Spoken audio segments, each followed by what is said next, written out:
Hey, it's Matt. This is my buddy Aron from Beulah, North Dakota. We have met in the Black Hills of South Dakota because it's halfway between our houses so that we can talk about this book of the Bible that we've been studying together, Ephesians. So we've done 5 episodes of this now, and we are currently recording our 6th.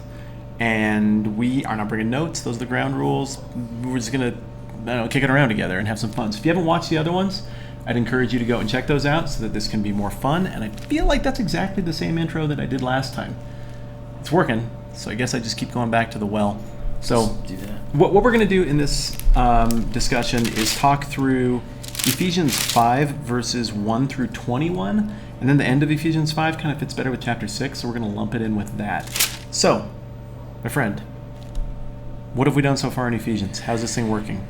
Well, chapter 1 begins, Paul lays out the big scope of God's plan to bring all things in the universe under the lordship of Christ for his glory, and that includes individual people.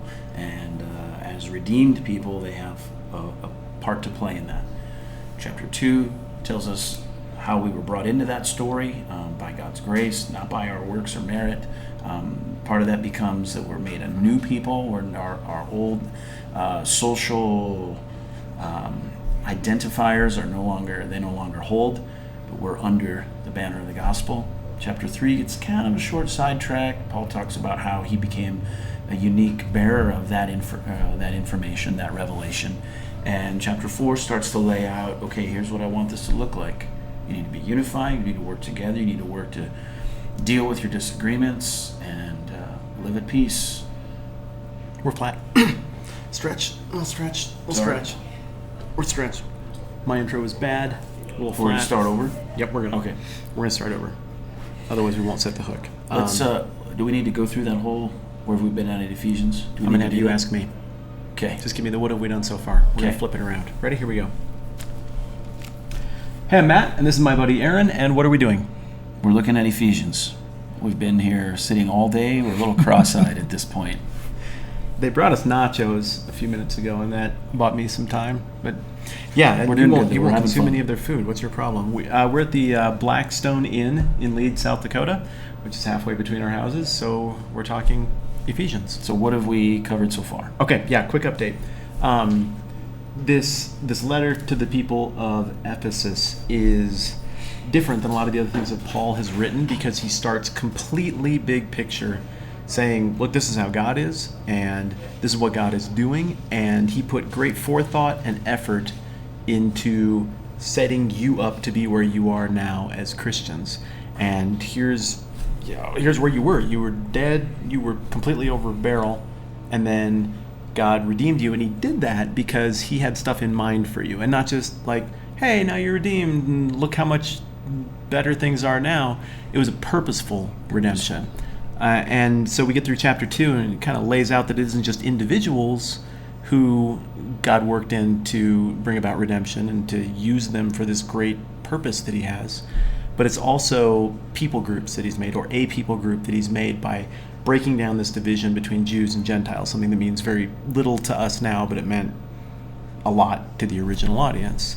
And then we get through chapter 3, which involves kind of a long aside about where Paul fits in this and how that is played out in Paul's own life. And we kind of hit the pivot point to the whole book. Chapters 1, 2, and 3, the first half, are about just here's how things are. You don't have to do anything, just get how things are. And then we get into the second half of the book, starting with chapter 4, where now these are the implications. If you believe this stuff, this is what it looks like to start to live that out. And the first point of emphasis is you got to be in unity with other Christians. And then there's some practical instruction on how to do that. There's some language about different gifts and tools that people bring to the table to help make that happen. And then just some very practical language about, like, hey, be smart with your words and your attitudes so that you are moving this whole thing in this direction as agents in God's redemptive plan. How to do? Pretty good. Okay, I'll take pretty good. Leads us to 5. Fix the parts I got wrong. Well, I know I didn't make anything wrong. I'm just, how do you summarize what we covered in 5 sessions so far in Fair. 2 minutes? But yeah, no, I think it's, you got it. That's the gist. And, okay. it leads us right into 5, which really kind of picks up. The first half of chapter 5 actually could almost go with chapter 4, because it kind of picks up those same themes. Mm-hmm. Okay, so we've got the this language: be imitators of God as dearly loved children, live a life just as Christ loved us and gave himself up for us as a fragrant offering and sacrifice to God. So right off the bat, we see again, he's drilling this principle thing, right?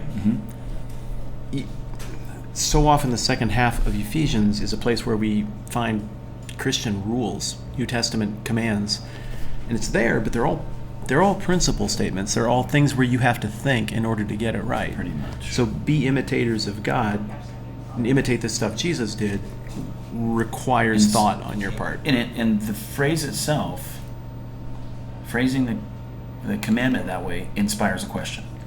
That being? How should I do that? What's that look like? How do I do that? I mean, if you're thoughtful, you read, be an imitator of God. Well, what way? What about God should I imitate? You know, it invites you into a process rather than just saying do this or don't do that. And we're going to run into a few things that are pretty solidly do this and don't do that. But even there, it's driven by principle and judgment. Even the things that really seem simple, like what comes up next. But the thing that I think is interesting here, too, is the way this kind of reads back into the previous passage. So if what you're called to do is to be imitators of God, which requires thought and judgment, that means that someone else might exercise equally good thought and judgment and arrive at something different and want to do it different or live it out different, because it's a proactive thing. I mean, notice that all of this is agency. It's saying, okay, well, all this happened. God set the stage, balls teed up. Hey, what are you going to do? How are you going to do it? You crush it. This is a proactive faith.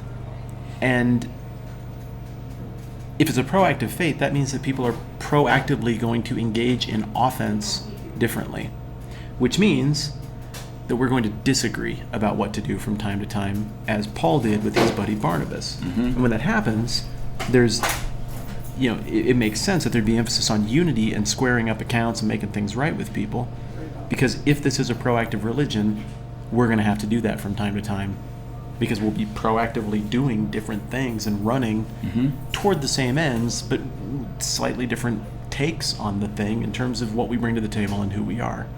So I'm impressed at how this is covering all the bases, but you miss that if you break it down too much to little elemental verses here and there. You see the whole thing in context. Seems to be saying, okay, you're up. What are you going to do while you're on the stage with this thing? Oh, also other people are on the stage. They might do it different. Just make sure that even if you don't do it exactly the same way, you keep an account square with them. And bear with one another. And the other thing that now that we might do it differently, we're going to be in different places spiritually. Some are not mature yet. Some are not there yet. How do you treat them? Is it in an encouraging way? I think we bring people along spiritually, obviously, but we don't come down on people. We don't make fun of people or because they don't know. Well, I mean, if they're idiots, sure, you can make fun of them then. But thanks. But it's all keeping a short account, like you said, and being patient with each other. Being patient. It's we like to see people as needy of grace in their lives and not in our life. I think, well, I've arrived, but people are bearing with us too, which means I don't want people to have to bear with me. I don't want to be that guy that grates on people, So, yeah, this first chunk here, he's the context. It seems like the language he's talking about is actually these Greek drinking parties. What? The court? Yeah. Seriously. How have I missed this? I've read all these books. I have no idea what you're talking about. about. So impurity, covetousness, those, but the foolish talk, crude jokes are out of place. Oh, you're talking about this first batch of stuff. The first batch of stuff. Yeah, I have caught that before. Yeah, so these sound like fantastic parties. Apparently it was.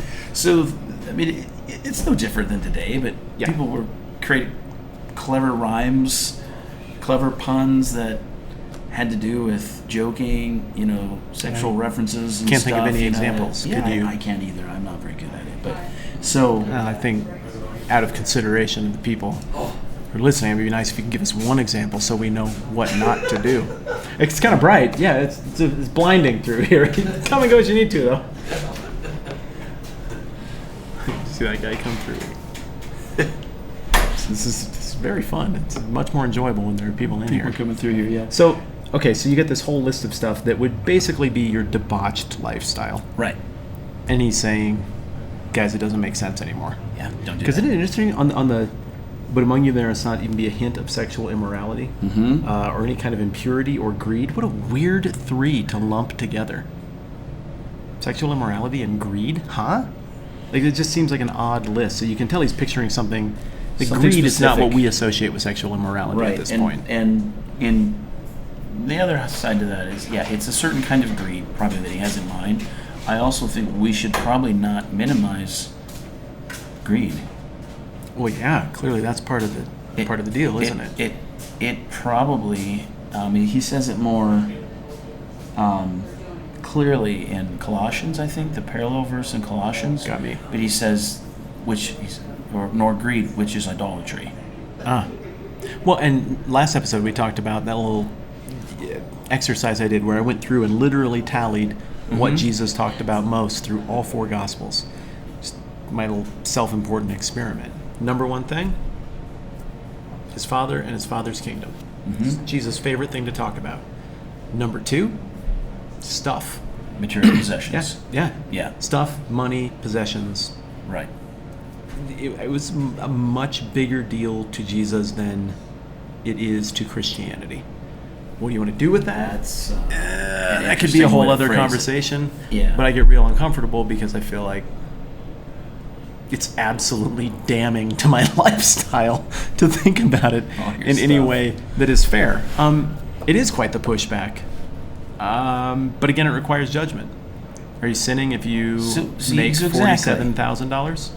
Or is it like $48,000 where the sinning starts? Yeah. Or like, can you not love Jesus when you start making $52,000? Like, or the other way. I mean, am I a good Christian when I make $13,000? What about $9,000 a year? We're missing the point if we're asking those questions. And he leaves it all kind of vague. When I was in Bible camp, there was a kid who had to stand up and read these because we were tortured at times at Bible camp. So we're in like third grade or something, and this kid is required to stand up and read this exact verse. And he said sexual immortality. I'm like, first of all, good for you, man. And secondly, that has never left me. Every time I read this, I have to focus so hard not to drop the sexual immortality bomb. Not to say that. Yeah, that's a different religion. I'm thinking of a couple of them. Seriously. So we come back and hit the language thing, obscenity, foolish talk, coarse joking, and then this gets weird, which are out of place, which suggests that there is a place where they're in place. And it's kind of funny that way. That you could take it. I don't know if that's what he's trying to say, but clearly there is a place where such talk is in place. And I mentioned it in our last conversation. If I am hanging out with my wife, who I am supposed to go there with and think that stuff with and talk that stuff with, I don't know. I think for me at least, I think it might be crappy husbanding if we don't get a good laugh or two out of one of the funniest things that God built into human life. Yeah. I mean, dude, that's weird when you really think about it. And there's some good joke material there. And if you can't share that with your wife, I mean, come on. Maybe I misread the thing, but I feel like even here, there's still an awareness of context. Like, don't be an idiot.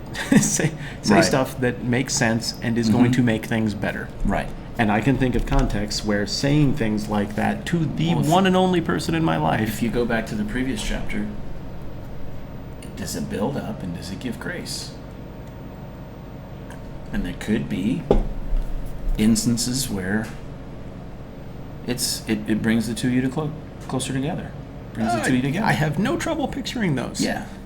And so, if somebody wants to read that and be like, wow, that's very bad. No, you shouldn't. I mean, there's a saying in this place where we go overseas and teach about married sexuality. It is lights off, clothes on. That's the rule for sex.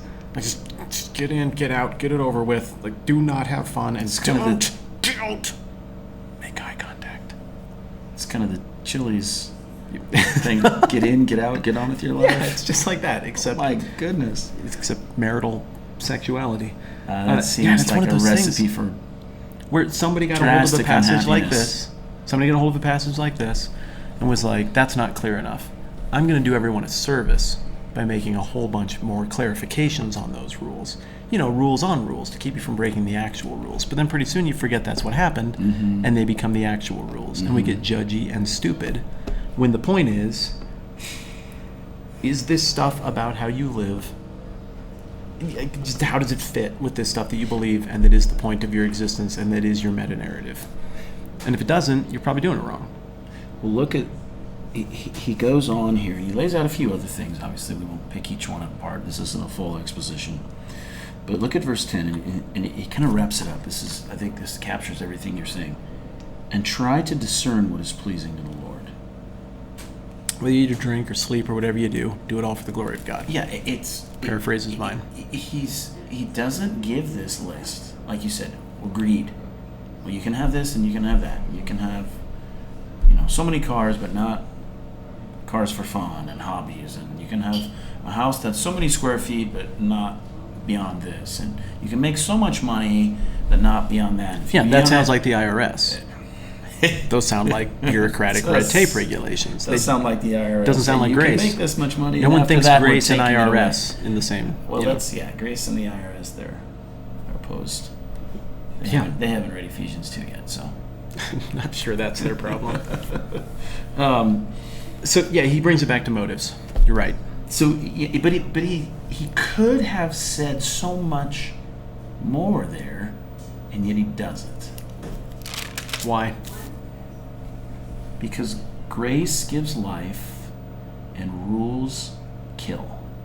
Because grace is needed as an environment for you to proactively go and do good. Mm-hmm. Rules restrict you from proactively going and doing good when they're in excess. Mm-hmm. That I did this college tour with 3 good friends in high school. We went and looked at a bunch of colleges. Most of them were Christian liberal arts colleges. I ended up not going to any of the ones that I looked at. But there were a couple where we went, and the rule manual that they let us look at, because we asked, was huge. And it was like they tried to anticipate everything a college student could come up with that would be potentially damaging. That's a big book. Wow. Because college students can come up with a lot very of creative, dumb stuff. Yeah. And then the school I went to, Trinity, which, I liked a lot about my experience there. But one of the things I really liked is they had one, this sounds like a clickbait thing in an advertisement, they had one simple rule and their one simple thing was live up to community expectations of a Christian college student. That could mean anything. And we joked often. Depends. Whose community? Because I can think of a lot of people who would have very low expectations for us. But the principle, but what the thing said, and we understood this even as college kids, was, come on guys, you get it. Just don't be idiots, don't tear stuff up. Don't be destructive to other people. Let what you claim to believe as you come here inform how you do college. And as a result, I think they got better stuff out of us than they would have got out of us by putting us on a leash. Because someday that leash is coming off. People get real nutty when the leash comes off. Yep. So that's all true. And I think there's something else that forms us spiritually too. Okay, so you can't, and this will really hit on this in the next part, but you can't, if you define your faith by a system of rules, you're going to fail at some point. You can't make it. And if your rules are really big and long, like, some kind of fundamentalist traditions have done, that is crushing. That is soul crushing. And no one can live up to it. And that kind of environment creates atheists.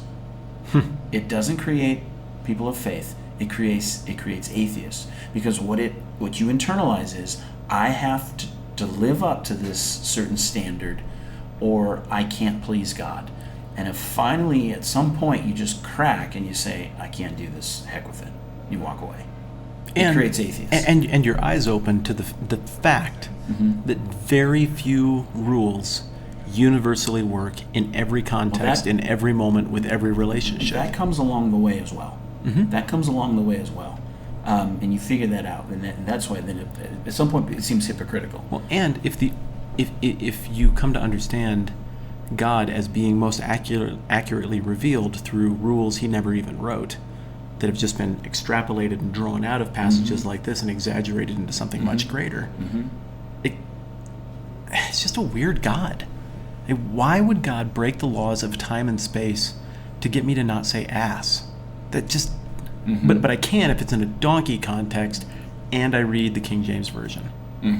But I can't if I'm an NIV reader, because then it's an automatic... I mean, that's the stupidest, most arbitrary, nonsense way to measure my desire to do what God wants. Well, the gospel and it makes the whole thing trite and silly, and that's my point. And people pick up on that. So two things in that environment: people figure out that they can't do it, and it's soul crushing, or they realize that it's hypocritical and this is bogus and made up, and it undermines the whole gospel.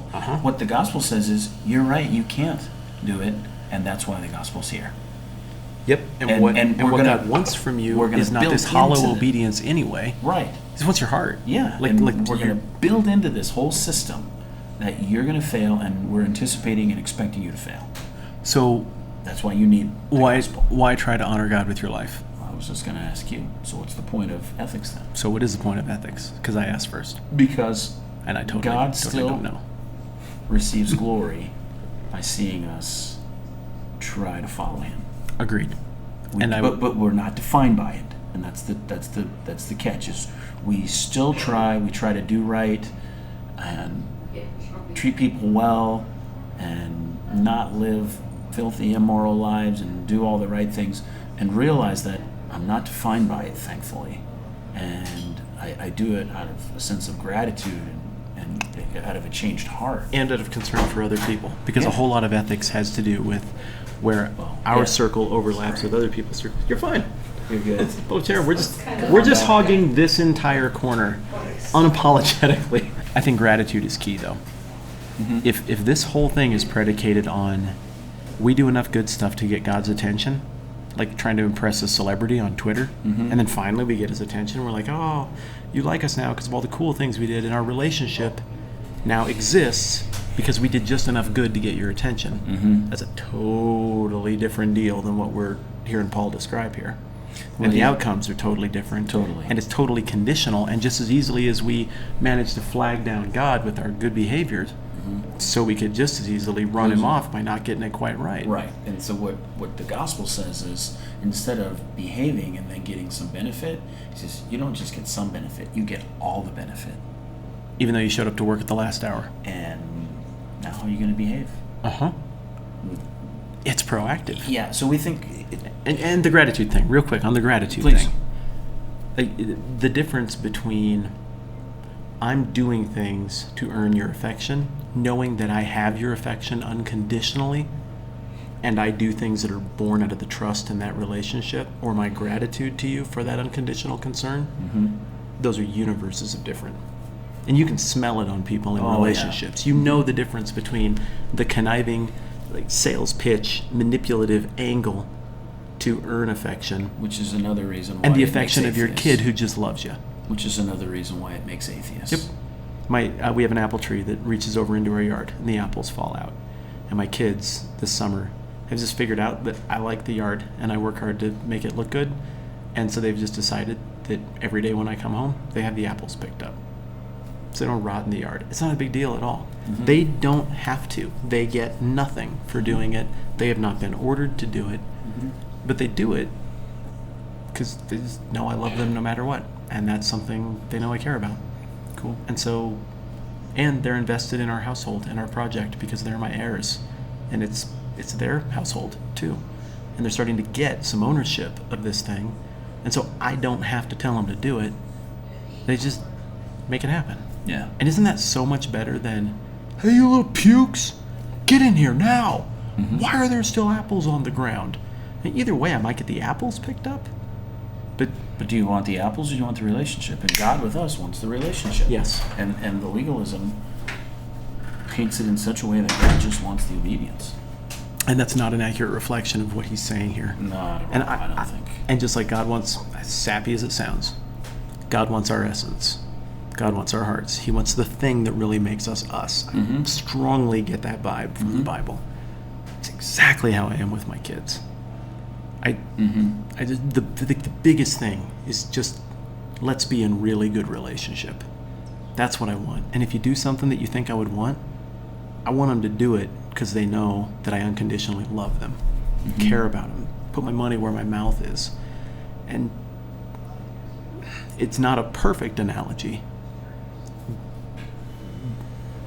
but it's the closest thing maybe I got in my experience. And in the big picture is human fathers, parenting in general, fathers in a unique way, are a parable to kids of what God the Father is like. Sure. And God picked that imagery, not us. Yes. Okay. Yes. Last thought. And this lends support to this is pushing back on drunken Greek frat parties, verses 18 through 21, that, don't get drunk and hammered and be debauched and all of that, but instead throw your celebratory revelry and energy at this other stuff, this good stuff. Fair read? Yeah, I think what's odd that it jumps in there. He's talking about all this stuff and comparing. I think the drunkenness is singled out for the purpose of being a foil. Not so much singled out for its own right. You ain't got icy mugs, do you? Yeah, that's fair. It serves as a foil to the contrast of being filled with the Spirit, being led by things that are healthy.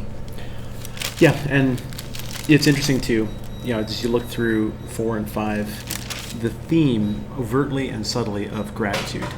The contrast to a sinful, I reject God in this whole narrative attitude is one of thankfulness, not piety.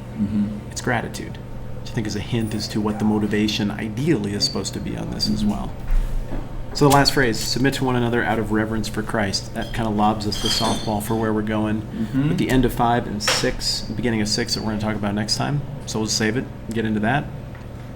In the meantime, that's Aron Utecht, and you can hear his stuff on this at his church website, which is ibcbeulah.com. Right? And I'm Matt, and you're already on my YouTube channel. So if you are here and you haven't subscribed before, why would that just doesn't.